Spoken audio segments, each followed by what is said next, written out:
Hey y'all, it's Labrisca with my Eclectic Treasures, and I am going to be showing you how to do the magic ring or the magic circle.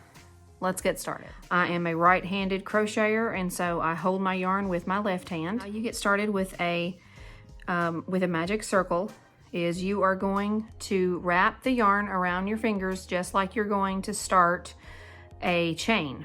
Okay, so you're going to wrap the yarn around your fingers just like that. You're going to bring that loop up through your yarn just like you would if you were starting a slip knot.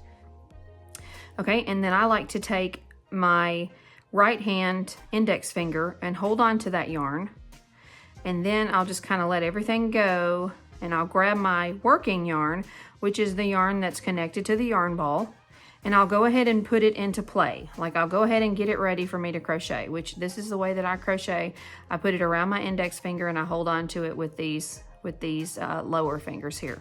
Okay, so I'm going to go ahead and get it ready to go. All right, so then what I'll do is I'll hold the working yarn with my pinky, and then I'm going to grab everything.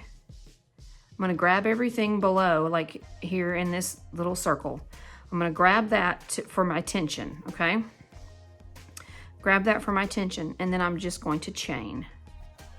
Okay, so then I have created my magic circle. All right, that's how you start the magic circle. And then you can chain again, depending on what stitch you're going to make. I'll just do a few half double crochets into this magic circle. And so we'll do one. And so you go into the circle. You see how I'm going into the circle? Now, if you want, take your tail and kind of tighten it up a little bit. That way you can have better tension. And then what I'll do is I'll kind of use these fingers to kind of hold the circle down, to hold the tension down. That way I have a better control crocheting into the circle. Okay, that gives me a little better control. Okay, so again, I've got 2 half double crochets in there. We'll do a few more. You'll see here how I'm holding the yarn down. Sorry about that. That was my 6-year-old. He just came in from outside. So I've got 1, 2, 3, 4, 5, 6. We'll do 10. That's 7 and 8. And 9 and 10. Okay, so whenever you're done with those stitches, you're going to pull your magic circle closed. And the way that you do that is you pull on your tail. Here's your tail. You're going to pull on your tail, and don't tighten it up all the way, because you're going to want to connect this side to this side, and you're going to do that with a slip stitch. Okay, and so you take your hook and you insert it into that very first stitch that you made on that side, okay?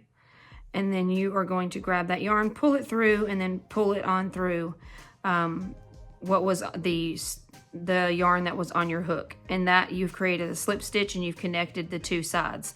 And then what you can do is you can take your tail and you can go ahead and cinch that. You can cinch that further closed. That way it cinches up that middle circle there.